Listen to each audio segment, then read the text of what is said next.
오늘 저희들이 함께 찾아보실 말씀은 사사기 7장 1절부터 14절까지 말씀입니다. 사사기 7장 1절부터 14절까지 말씀입니다. 말씀을 찾으시는 동안 잠깐 광고 말씀드리도록 하겠습니다. 신년 특별 새벽 기도회가 진행되고 있습니다. 금요일까지 진행 중이니 성도님들의 많은 참여 부탁드립니다. 이번 주부터 금요 기도회가 시작됩니다. 매주 저녁 9시 30분에 본관 3층 은혜홀에서 금요 기도회가 있으니 성도님들의 많은 참석 부탁드립니다. 성경을 찾으신 줄 알고 저와 여러분들이 한 절씩 교대에 읽고 마지막 절은 함께 읽도록 하겠습니다. 여룻바알이라 하는 기드온과 그를 따르는 모든 백성이 일찍 일어나 하롯셈 곁에 진을 쳤고 미디안의 진영은 그들의 북쪽이요 모래산 앞 골짜기에 있었더라.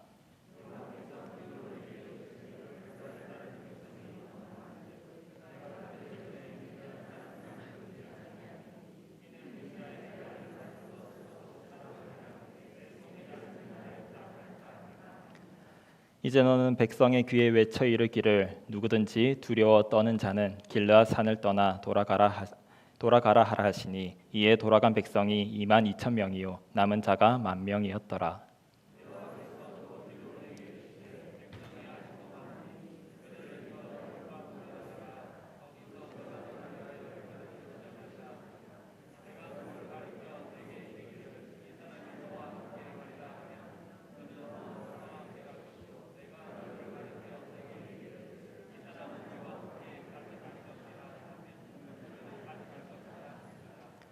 이에 백성을 인도하여 물가에 내려가매 여호와께서 기드온에게 이르시되 누구든지 개가 핥는 것 같이 혀로 물을 핥는 자들을 너는 따로 세우고 또 누구든지 무릎을 꿇고 마시는 자들도 그와 같이 하라 하시더니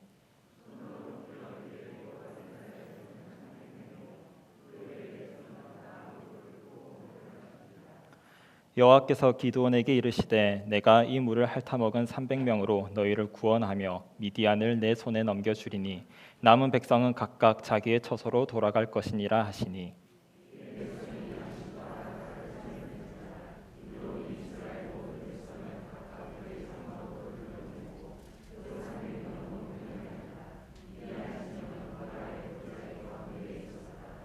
그 밤에 여호와께서 기드온에게 이르시되 일어나 진영으로 내려가라 내가 그것을 내 손에 넘겨 주었느니라.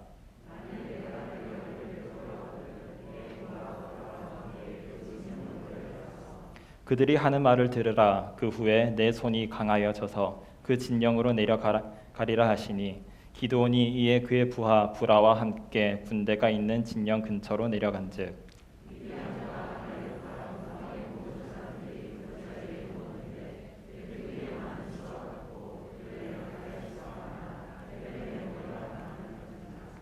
기드온이 그곳에 이른즉 어떤 사람이 그의 친구에게 꿈을 말하여 이르기를 보라 내가 한 꿈을 꾸었는데 꿈에 보리떡 한 덩어리가 미디안 진영으로 굴러 들어와 한 장막에 이르러 그것을 쳐서 무너뜨려 위쪽으로 엎으니 그 장막이 쓰러지더라. 함께 읽겠습니다. 그의 친구가 대답하여 이르되 이는 다른 것이 아니라 이스라엘 사람 요아스의 아들 기드온의 칼이라. 하나님이 미디안과 그 모든 진영을 그의 손에 넘겨주셨느니라 하더라. 아멘.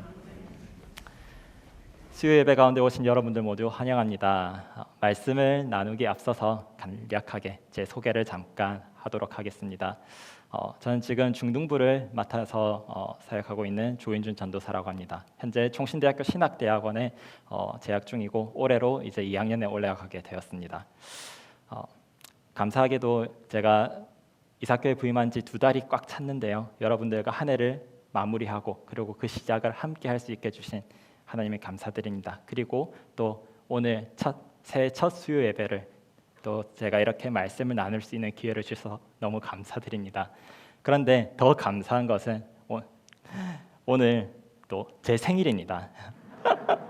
그래서 아마 제가 첫 사역지 부임해서 이렇게 또 첫 설교를 하필이면 또 제 생일에 이렇게 할 수 있도록 해주셔서 너무 감사드리는데 더 바라기는 오늘 저와 여러분들이 나눌 이 말씀이 저에게뿐만 아니라 오늘 이 자리에 참석하신 여러분 모두에게도 하나님의 선물로 다가오기를 간절히 소망합니다. 오늘 저희들이 함께 읽은 말씀은 사사기 7장 1절부터 14절까지 말씀으로 아마 여러분들이 너무나도 잘 아시는 기드온과 300용사에 관한 이야기일 것입니다.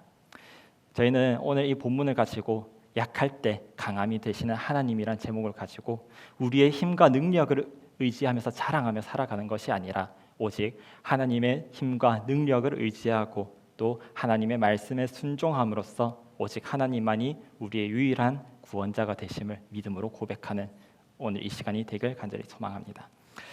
오늘 저와 여러분들이 함께 읽은 말씀의 배경 가운데 기드온은 이제 미디안과 전쟁을 치르기 위해서 군대를 모집했습니다. 미디안 사람들을 중심으로 구성된 적군과 전쟁을 치를 준비를 하기 위해서 기드온은 이제 군대를 모았는데 그 전세가 좋지 않습니다. 나름대로 군대를 모은다고 모았는데 이스라엘의 4개 지파 가운데서 군대를 소집했는데 그 수가 약 32,000명이었습니다. 하지만 저와 여러분들이 읽은 본문처럼 이 이스라엘 군대가 상대해야 하는 미디안의 군사들은 약 13만 5천 명에 달했다고 합니다. 대략적으로 계산해 볼 때 이스라엘 군사당 한 명이 상대해야 하는 미디안의 군사들은 약 4명에서 5명 정도 되었습니다. 아마 이러한 정황을 보면은 기드온이 두려움에 떠는 것은 너무나도 당연해 보입니다. 본문의 1절은 이러한 기드온의 상황을 적절하게 묘사해 주는데요. 본문은 여룹바알이라 하는 기드온이라는 수식어를 붙입니다. 오늘 저희가 읽진 않았지만 6절의 내용을 보면 하나님께서 기드온을 부르시고 바알의 제단을 허무는 일을 기드온을 통해서 행하십니다. 이것을 통해서 기드온은 바알과 싸워 이긴 바알의 신상을 무너뜨린 그런 하나님의 영의 이끌림을 받은 사사라는 것을 당당하게 보여주었죠. 그리고 오늘 본문의 7절이 되었는데 기드온은 하나님의 영이 임해서 바알의 제단을 무너뜨린 그런 사사였음에도 불구하고 여전히 두려워하고 있습니다. 그것을 어떻게 표현해주고 있냐면요. 오늘 기드온과 이스라엘 군사들이 진을 친 곳이 하롯셈 곁에 진을 쳤다고 합니다. 이 하롯셈이라는 것은 그 뜻에는 떨림 혹은 두려움이라는 뜻을 가지고 있습니다. 마치 이스라엘과 이스라엘 군사들이 진퇴양난의 상황 속에서 막상 군사들을 모았는데 그들과 싸우자고 보니까 너무 두려운 겁니다. 그들의 수가 너무 많은 겁니다. 그래서 이러지도 못하고 저러지도 못하는 싸움을 싸우러 왔으나 마치 그들이 너무 두려워서 그들 앞에 우리가 너무 작아 보여서 이러지도 저러지도 못하는 그런 상황 속에 있는 것을 이 하롯셈 곁에 진을 쳤다라는 그 단어를 통해서 그 표현을 통해서 본문은 저희들에게 이 이야기를 잘 전달해주고 있습니다. 이제 기드온에게는 하나님께서 네 손을 통해서 이스라엘을 미디안으로부터 구원하여 내리라 이 약속을 믿는 것 말고는 다른 방법이 없습니다. 그런데 이런 기드온의 심정을 아는지 모르는지 하나님께서는 저희들이 볼 때 너무 엉뚱한 그리고 너무 생뚱맞은 요구를 하십니다. 바로 기드온이 거느린 군대의 수가 너무 많으니까 그 일부를 집으로 돌려보내라는 것입니다. 신명기 20장 8절 말씀을 함께 읽도록 하겠습니다. 신명기 20장 8절 말씀. 책임자들은 또 백성에게 말하여 이르기를 두려워서 마음이 허약한 자가 있느냐 그는 집으로 돌아갈지니 그의 형제들의 마음도 그와 마음과 같이 낙심될까 하노라 하고. 네. 저희가 읽은 이 말씀을 보면은 율법책에 기록되어 있는 군대에 관한 규례를 나타내고 있습니다. 여기를 보면은 전쟁을 하기 위해 모인 사람들 중에서 두려워하는 사람들은 전쟁에 참여시키지 말고 집으로 돌려보내라는 내용이 담겨 있는 것이죠. 이것을 통해서 저희들이 한 가지 알 수 있는 것은 전쟁은 하나님께서 주관하신 전쟁 가운데는 아무나 참여할 수 있는 것이 아니라 그 전쟁을 주관하신 분이 바로 하나님밖에 없다라는 그 확고한 믿음을 가진 사람만이 이 전쟁에 참여할 수 있다는 것입니다. 이 자리에 모인 여러분들은 하나님께서 여러분들 각자에게 주신 삶의 터전과 자리 그리고 그 환경 가운데 처한 영적인 전쟁 가운데서 과연 어떠한 마음의 태도를 가지고 살아가십니까? 기드온과 그를 따르는 군사들처럼 너무 두려워서 어찌할 바 모르는 그런 모습을 가지고 살아가십니까? 아니면 그와 반대로 나에게 있는 힘과 능력을 가지고 내가 얼마든지 싸워서 이겨보겠다. 내가 얼마든지 내 앞에 주어진 이 상황 한번 이겨내보겠다. 그런 자신만만한 태도를 가지고 살아가십니까? 하지만 본문은 저희들이 그 어느 태도도 아니고 바로 하나님을 의지하라고 하고 있습니다. 내 눈앞에 펼쳐진 상황의 어려움만 보고 두려워 떠는 것이나 혹은 나에게 있는 내가 가진 힘과 능력을 의지해서 내 앞에 펼쳐진 상황을 이겨내려고 하는 것이나 그 어느 것도 하나님을 온전히 의지하는 것과는 거리가 멀다라는 것입니다. 우리가 살아가는 삶의 환경 가운데 우리에게 주어진 영적인 전쟁을 참여하는 자들로서 우리 마음의 담대함의 근원은 오직 하나님 안에서 찾아야 합니다. 하나님께서 이처럼 이스라엘 군대의 숫자를 줄이신 이유는 오직 한 가지입니다. 이 전쟁에서 이스라엘이 승리할 것은 전제되어 있고 보장되어 있습니다. 그러나 혹시라도 그들의 마음이 교만하여져서 자신들의 능력으로 승리한 것처럼 우쭐대지 못하도록 그들을 막으시는 것입니다.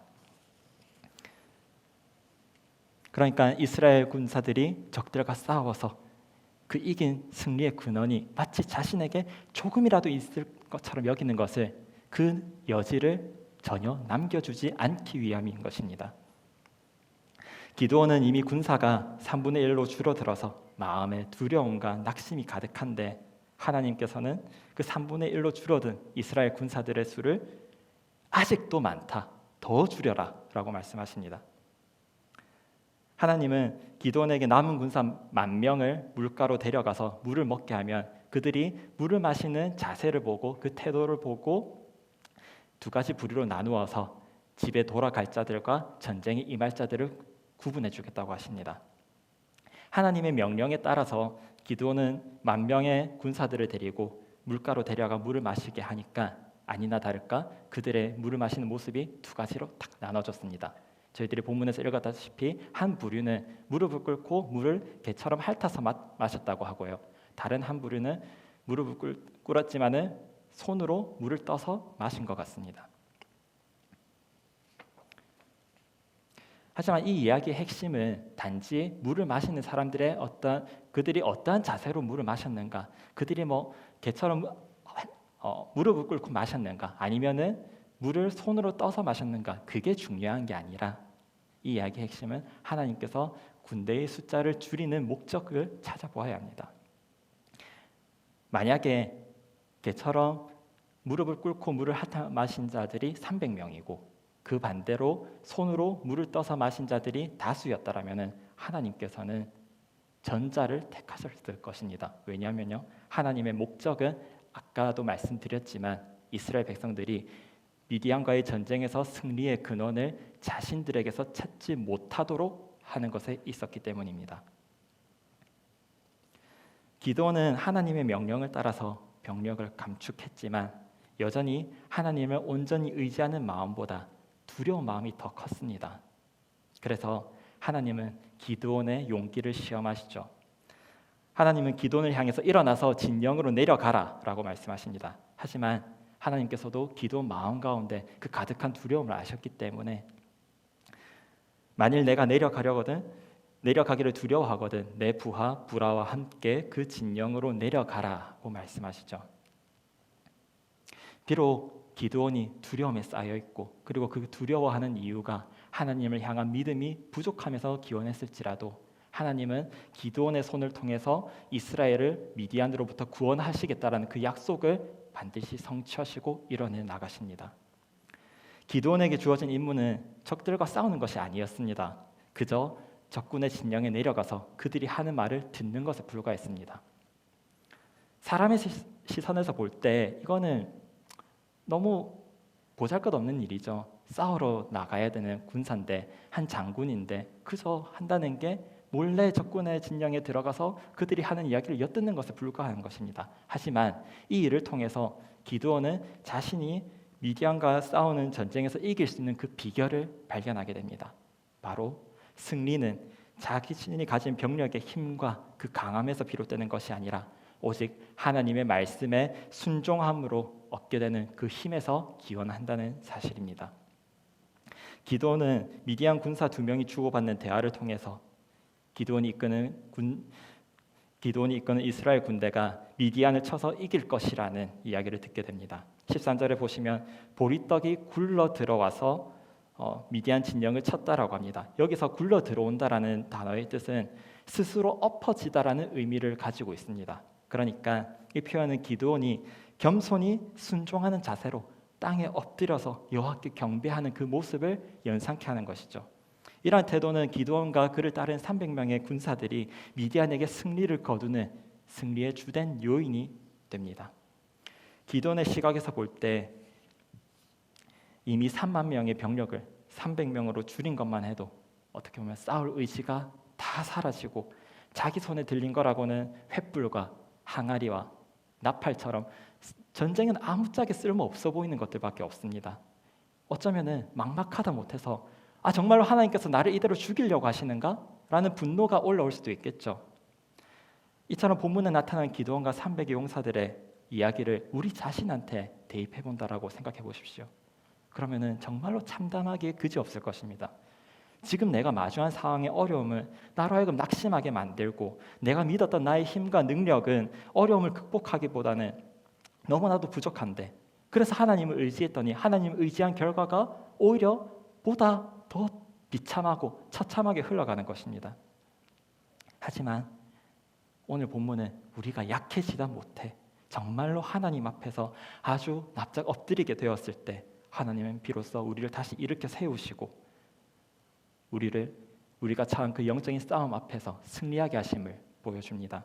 우리가 세상 앞에서 보리떡처럼 약하고 보잘것없는 존재들로 여겨질 때가 참으로 많습니다.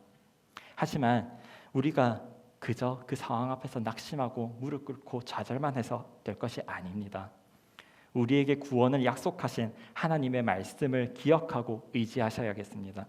하나님의 약속 앞에서 우리가 온전히 하나님의 손을 우리를 구원하실 것이라는 그 사실을 믿음으로 의지하고 나아갈 때 하나님의 일하심을 보게 되실 줄로 믿습니다. 마치 기드온이 자기에게 주어진 정말로 작은 힘이라도 의지하고 싶어 했던 그 마음을 저희들이 생각해 볼 때 여러분들은 어떠신지 모르겠지만 적어도 저한테는 틈만 나면 제가 가진 정말 그 보잘것없는 힘을 의지해서 제 앞에 펼쳐진 상황을 이겨내 보려고 했던 그 경험들이 참 많습니다. 제가 아까 신학대학원에 지금 재학 중이라고 했는데 신학대학원에 입학하기 전에 제가 또 학부를 졸업하고 잠깐 일반 대학원에서 공부를 하는 시간들을 가졌었습니다. 제가 잘났고 똑똑해서 그런 건 아니고요. 그저 그냥 학부 때 저를 좋게 봐주신 교수님이 있었습니다. 그래서 저를 더 격려해 주시고 공부할 수 있는 기회가 저한테 주어져서 저는 그것도 나름대로 저한테 하나님의 인도하심이겠다라고 생각하고 서울로 유학을 갔죠. 근데 막상 가서 보니까 제가 너무 보잘것없어 보이는 겁니다. 그곳에 모여서 공부하는 석사들, 박사들을 보고 있으니까 저도 나름대로 어쨌든 학교에서 열심히 공부를 하고 제가 배운 지식들을 나름대로 잘 습득하고 있다라고 생각했었는데 정작 더 큰 물에 가보니까 제가 가진 게 너무 작아 보이는 거죠. 제가 너무 낮아 보이는 겁니다. 그래도 하나님께서 나를 여기까지 인도하셨으니까 열심히 공부해야지 하고 그 시간들을 잘 견뎌냈습니다. 그리고 그 과정을 마쳐내고 이제 논문을 써야 되는데 제가 다녔던 학교 같은 경우에는 논문을 심사하는 절차가 예비 심사와 본 심사가 있었는데 각 심사를 한 학기에 한 번밖에 볼 수 없었습니다. 그러니까 1학기에 만약에 제가 예비 심사를 보면은 2학기 때 본 심사를 봐야 하는, 그래서 심사 과정만 1년이 걸렸습니다. 그러니까 저는 나름대로 저한테 주어진 학점들을 다 채우고 과정을 수료했을 때 바로 논문을 쓰고 계획을 해서 페이퍼를 작성한 다음에 제 지도 교수님한테 메일로 드렸습니다. 그런데 안타깝게도 교수님이 메일을 확인하시고 답장이 안 오는 겁니다. 저는 바로 직감을 했죠. 교수님이 어떤 분인지 아시니까 바로 대답할 가치도 없는 글을 나한테 보냈다. 그렇기 때문에 저한테 아무런 답장이 안 오는 것입니다. 그런데 그런 저를 확인 사살하는 것은 같이 공부를 하던 석사 선생님 중에 한 분이 저한테 연락이 와서 교수님이 메일을 확인하셨는데 선생님 너무 글이 아직 부족해서 이번에 말고 다음번에 심사를 보라고 하셨습니다. 하니까 제 마음이 완전히 무너져 버리는 것 같았습니다. 나름대로 그 환경들 가운데 저한테 주어진 자리들을 잘 감당하려고 애를 써서 심사 과정까지 가보려고 했는데 그게 탁 막히니까 아무것도 공부가 손에 안 잡히더라고요. 그 상태로 거의 한 학기가 지나가 버렸습니다. 하지만 그 과정 속에서 저는 정말로 하나님의 인도하심 때문에 하나님의 인도하심이 있어서 내가 이 자리까지 왔다라고 확신을 하고 왔는데 그게 제 뜻대로 되어가지 않으니까 너무 답답한 마음에 이대로 있을 수는 없다. 내가 뭔가 해내야겠다라는 그냥 근성을 가지고 다시 공부를 하고 차곡차곡 준비를 해서 다시 페이퍼를 썼습니다. 그리고 교수님한테 메일을 보냈더니 이제는 교수님이 좋다, 한번 심사를 봐보자 하셨고 예비 심사까지 마쳤습니다. 그런데 중요한 것은 제가 예비 심사를 마칠 때 어떤 마음이었었냐면 하나님 여기까지 도와주셔서 제가 잘 해냈습니다. 근데 이제는 제가 한번 해보겠습니다. 남은 심사까지는 제가 한번 어떻게 해보겠습니다. 그 마음이 제 안에 불쑥 올라오는 것입니다. 지금까지 하나님이 너무 이 힘든 과정들을 잘 이겨낼 수 있는 힘을 주셨으니까 그 나머지는 제가 한번 해볼게요. 그런데 그런 결단을 하고 제가 제자리에서 공부를 하려고 하자마자 남은 페이퍼를 이제 제대로 논문을 써서 본심사까지 봐야 되는데 아무것도 안 쓰시는 겁니다. 자리에 앉았는데 하루 종일 책상에 앉아서 글 한 자를 못 쓰겠더라고요. 너무 그게 암담해서 정말로 하나님 제가 어떻게 해야 됩니까? 나름대로 낮아지고 하나님 앞에서 낮아져서 정말 상한 심령으로 하나님을 도우심을 구하면서 여기까지 왔는데 왜 여기서 저를 가로막으십니까? 그런 마음이 제 안에 너무나도 강하게 들더라고요. 그동안 그 시간을 통해서 저는 하나님 앞에 계속해서 말씀을 붙잡고 기도의 자리로 나아가고 정말 하나님의 도우심을 구하면서 나갔습니다. 하나님 지혜를 더해 주시옵소서. 정말로 저에게 이것을 해낼 수 있는 지혜를 더해 주세요. 근데 그 순간까지도 저는 제가 생각한 지혜는 그냥 이 논문을 써낼 수 있는 지혜, 그냥 글을 써낼 수 있는 그 정도 선밖에 생각을 하지 못했던 것 같습니다. 하지만 하나님께서 그 다음에 저한테 주시는 지혜는 뭐였었냐면요, 제 안에 하나님을 앞서고 있는 하나님의 뜻보다 내가 세운 뜻, 내가 세운 시간 계획, 그것을 더 앞세워서 그것이 제 뜻대로 되지 않자 하나님을 원망하고 하나님 왜 안 도와주세요? 하나님 저 이렇게 여기까지 인도해 주셨는데 왜 그 다음으로 인도해 주시지 않으시는 겁니까? 그런 식으로 제 계획과 제 시각만을 가지고 하나님을 탓하고 원망하는 제 모습을 보여주시더라고요. 그게 하나님께서 저한테 가르쳐 주신 지혜였습니다. 정말로 저는 하나님의 스스로 하나님의 종이 되겠노라라고 하면서 그 공부의 과정들을 거치고 있었지만 사실은 하나님이 제 삶을 주관하고 다스리시도록 하나님을 의지한 것이 아니라 제가 제 삶의 주인이 되어서 하나님이 아닌 내가 내 소견에 옳은 대로 자꾸만 제 인생을 살아가려고 했던 그 모습들을 저한테 비춰주시는 것들을 느끼게 되었습니다. 어쨌든 우여곡절 끝에 논문 작들은 마무리가 되었지만 사실 이것보다 저한테 더 중요한 것은 어떤 결과물이 아니라 그 과정에 도달하기까지 제가 얼마나 하나님을 붙잡고 의지하는 가운데 제 안에 가득했던 교만함들, 내가 내 인생을 어떻게 살아가 보려고 했던 조금이라도 내 안에 무언가 의지할 만한 것이 있으면은 그것을 가지고 내 인생을 살아가 보려고 했던 그 모습들을 깨닫게 됨으로써 정말로 하나님을 의지하며 살아간다라는 것이 어떠한 것인지, 나를 내려놓는다라는 것이, 내가 하나님 앞에서 온전히 엎드려진다라는 것이 무엇인지를 그 시간을 통해서 조금이라도 더 하나님께 가까이 나아가는 경험들을 할 수 있었습니다. 기드온과 그를 따르는 군사들은 들고 있던 나팔, 항아리, 그리고 횃불은 오늘날 우리가 들고 나가야 하는 복음과 기도와 말씀입니다. 내가 가진 재능과 지략과 인맥과 처세술로는 우리 앞에 주어진 이 영적 싸움들을 감당해낼 수가 없습니다. 왜냐하면 우리가 처한 싸움은 혈과 육에 속한 것이 아니기 때문입니다. 어쩌면 이미 나의 마음이 하나님 앞에 겸손히 엎드려져서 하나님을 의지하며 살아간다라고 생각할 수도 있습니다. 하지만 이미 바닥까지 내려온 줄 알았던 나의 마음은 어느샌가 내 안에 조금이라도 의지할 만한 것이 있으면 그것으로 하나님이 아니라 그 힘으로 이겨내보려고 하는 우리의 모습들을 보게 됩니다. 다윗이 그러했던 것처럼 우리가 의지해야 하는 것은 골리앗의 칼이 아니라 이스라엘과 함께 하시는 하나님의 이름에 있습니다. 우리는 세상의 방식으로 승리하는 것이 아니라 하나님의 방식으로 승리하는 경험을 하게 되실 줄 믿습니다. 하나님은 단지 이스라엘이 스스로 교만에 빠지지 않게 하시기 위해서 기드온을 시험하신 이유도 있지만 그것보다 더 적극적인, 그것보다 더 근원적인 이유는 하나님만이 이스라엘의 참된 왕이자 참된 구원자가 되신다라는 것을 믿고 의지하며 살아가길 바라셨던 것입니다. 기드온이 이끄는 군대는 절대적인 수적인 불리함을 가지고 있었지만 이것은 하나님의 의도하심, 인도하심에 따른 것이었습니다. 하나님은 이스라엘이 자신의 힘으로 전쟁에서 승리했다는 것을 주장할 수 없도록 하시게끔 기드온에게 이 일을 허락하셨습니다. 그리고 기드온을 비롯한 이스라엘 백성들은 이번 전쟁을 통해서 단지 승리의 기쁨 그것만을 누리면서 만끽하는 것이 아니라 오히려 정말 말도 안 되는 이 전쟁 가운데서 승리하게 하신 하나님의 힘과 능력을 제대로 바라보아야 합니다. 그리고 그 하나님이 바로 우리의 하나님이 되신다는 것을 바라보아야 하는 것입니다. 그 하나님이 이스라엘의 하나님이 되시고 바로 우리의 하나님이 되신다는 그 사실에 우리가 기쁨과 만족과 평안함을 누리시길 바랍니다. 이제 말씀을 맺기를 원합니다. 여러분들이 마주한 상황이 스스로의 힘으로 감당하기 버겁고 어렵게 느껴질 때가 있습니다. 새해가 시작하고 저희들이 쉽게 접하는 뉴스 매체들 같은 거를 보면은 올해를 전망하는 것들이 그렇게 비관적일 수가 없습니다. 경제는 나날이 어려워진다고 하고요. 정말로 젊은 세대들은 좋은 직장에 다니고 있지만 그럼에도 그것이 자기 미래를 확정해 주지 못하기 때문에 잘 다니고 있던 직장도 그렇게 많은 비율로 이직을 하거나 아니면 직장을 그만두는 일들이 일어나고 있다고 합니다. 그리고 이러한 상황이 저와 여러분들이 지금 살아가고 있는 우리 사회의 현실이고 그렇기 때문에 우리가 지금 속해 있는 이 교회를 섬기는 일들도 정말로 쉽지 않은 줄 압니다.